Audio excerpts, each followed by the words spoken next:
Welcome once again, folks, to another session of Let's Chat with me, Meor Addelan.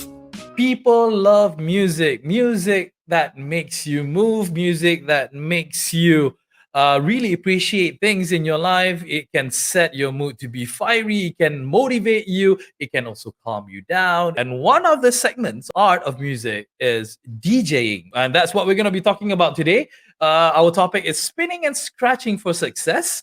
And to talk about the world of DJing, and also we're going to be highlighting about how it has evolved from how it was before until it is now. I have a very special guest. Ladies and gents, allow me to introduce to you our local resident DJ, Miss Irama. Hey, hi, Irama. Hey.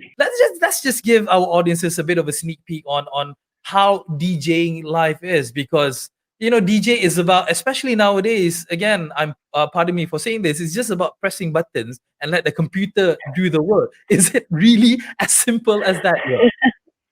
No, of course not. It's not as simple as plugging in music and just letting the computer do the work. You have to be the one to curate the playlist. You have to listen to all these songs and decide what you want to put into your set. You have to know actually every song end to end, so you know which part to come into and how to make two songs, I like to say, meet in a very happy marriage so that they're kind of running aligned. Yeah. Mm-hmm. But ultimately, again, just being an antagonist on this topic, what you can actually do is that you can do that beforehand, save it onto a thumb drive, and just plug it in and be merry, and that's it. You don't have to do anything else, isn't it? Yeah.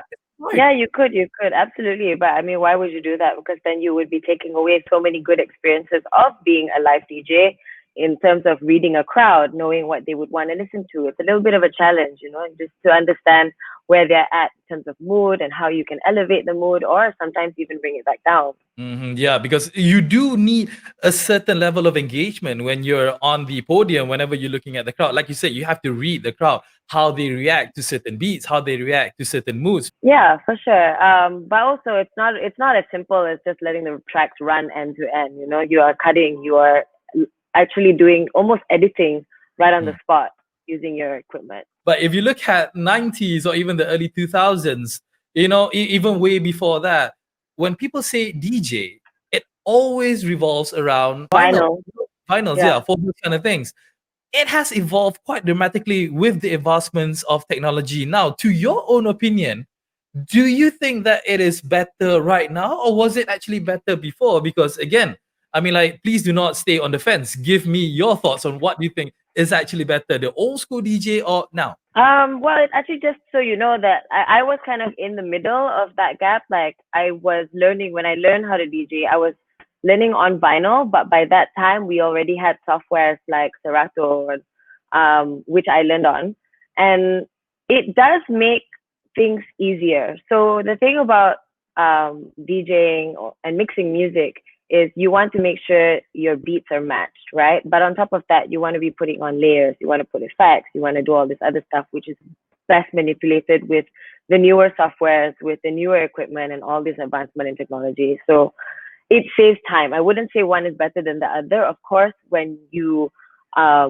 mixing straight from a vinyl to another vinyl with no assistance from any software, it's more of a skill and a lot more, I would say, for me at least, it's more complicated.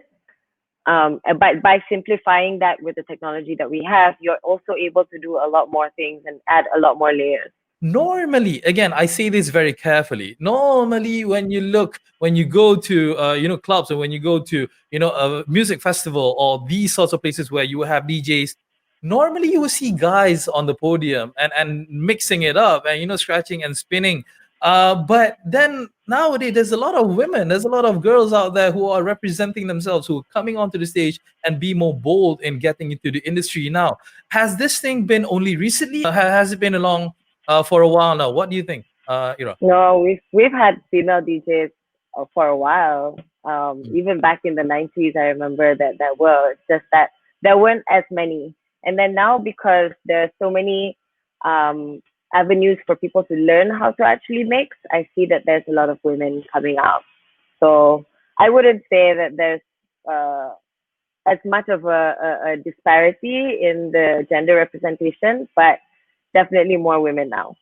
Yeah, because we're not, I mean, like, I'm not saying that it's all about gender equality or you need to give chances to women and everything, because at the end of the day, this kind of music, this kind of skill, you need skills, you need knowledge, right? I mean, like, you can't just simply give a chance to a girl because she's a girl. She needs to be good at doing what she's supposed to do, isn't it? Yes, absolutely. And plenty of women who are good DJs now with the skills. Having said that, though, again, there's also this perception out there that when you are a female DJ, when you're on the podium, 9 times out of 10, at least again, to my own opinion, these ladies, these girls, these women, they always have this sort of like identity where you need to be provocative. They wear like, you know, clothes, revealing clothes, sexy clothes and everything. Is it part and parcel of being a women DJ as well, you think? No, I wouldn't generalize it like that, but I would say that there are girls who prefer to brand themselves that way and they know what their strong suits are.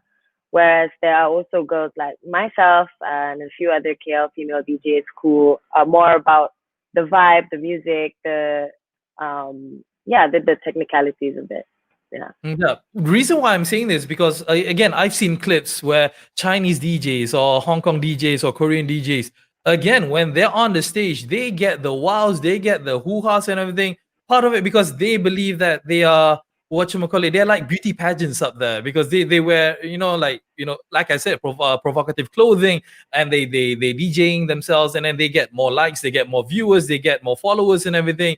It's all about a popularity contest, being a DJ. I think that having your own brand and pushing your own profile does actually help with bookings, and because everybody wants a face up there, and nobody wants to sit and watch a DJ who's not performing or kind of looking like they're bored and not having that energy. So it does go into when it comes to how you present yourself, your appearance, your energy, your vibe. That all comes part and parcel of being a performer on like how you would be on a stage. It's the same thing. Yeah, I mean, like, again, best example you can give out is like you have, our legendary Datuk Sri Siti Nurhaliza, who is, as humble as you can, as one person can be, being a presenter, being a singer, but still, maintaining that version of her. But you also have, on the flip side, you have the likes of maybe, again, I don't want to say anybody local, but maybe Cardi B or whoever it is, who has that image, who projects that image, because it's all about style at the end of the day. Now, coming to your own experience, 7 years, you mentioned to me off air that you've been involved in this industry. How difficult was it for you to rise up the ranks to be where you are today? Granted, you may not be a worldwide name right now, but that would certainly be something that you would be interested in pursuing in? Yeah, why not? I don't see why not. How hard was it? I would say it happened pretty organically for me because I started out DJing as a hobby. And then I just happened to play for private parties and basically friends, and people got wind that I was doing DJing already, and they started to offer me gigs. The scariest part of all that was to actually, like, I had stage fright the first couple of times, and I still get nervous. Every time I play a gig, I still get nervous. So I'm glad that hasn't gone away, because that means I'm still very passionate about it.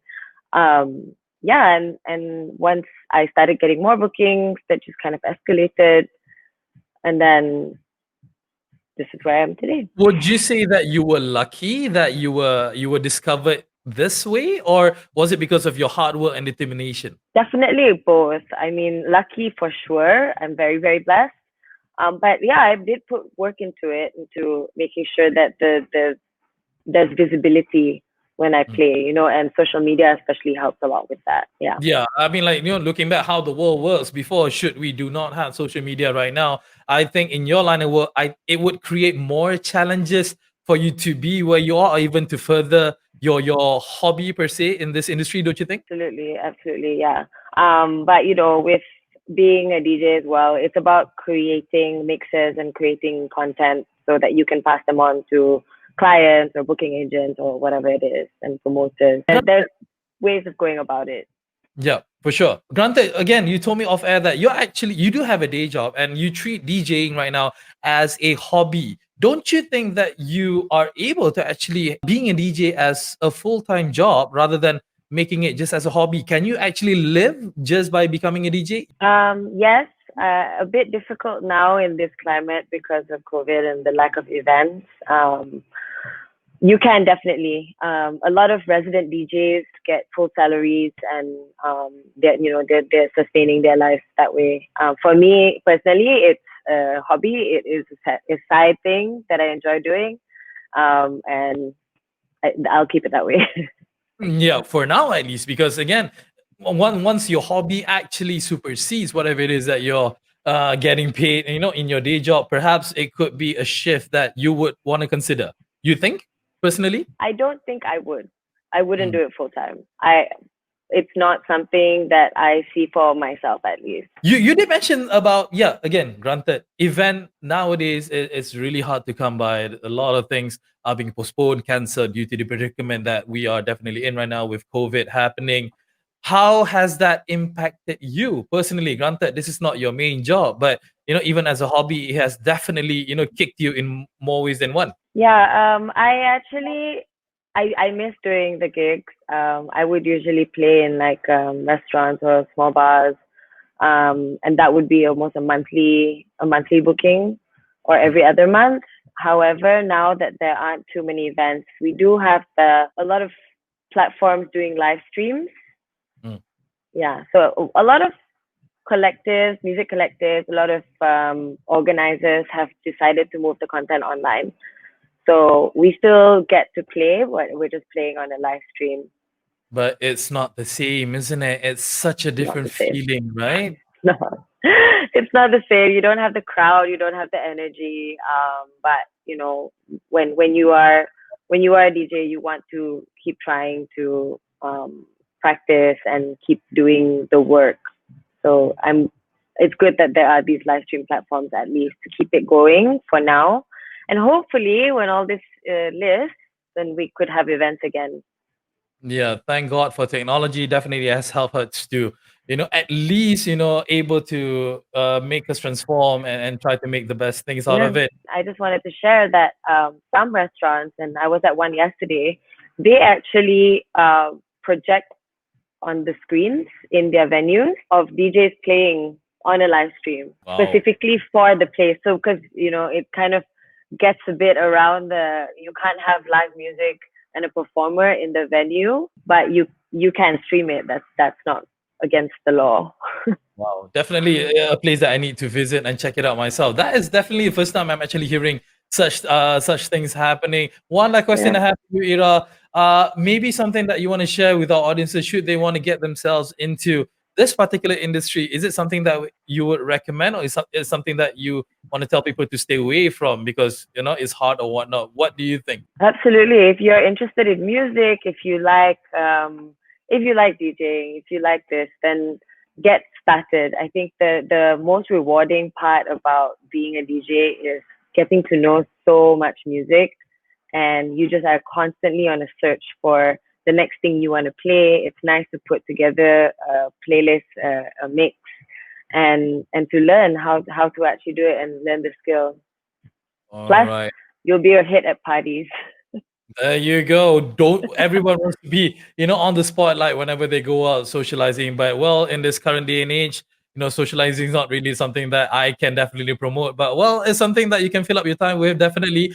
Irama, thank you so much for coming onto the show. Really appreciate your insights and sharing to us about a life of a DJ and you representing as well, in the industry. And hope that you achieve more success and climb up that ladder as high as you can. Thank you so much, Ira. Thank you. All right, guys, that was Irama talking to us about, being a DJ and how easy or how difficult it can be again, because at the end of the day, it's not just about, anything else. It's about your talent and your passion and your spirit and your motivation and really want to do it and do it well. Never do things half-baked. Always try to achieve greatness in all things that you do, even if it requires you to press a bit of a button. I'm definitely going to be scolded for that. Thank you so much, folks, for coming onto the show, and hope to see you guys again next time around. Take care now. Goodbye.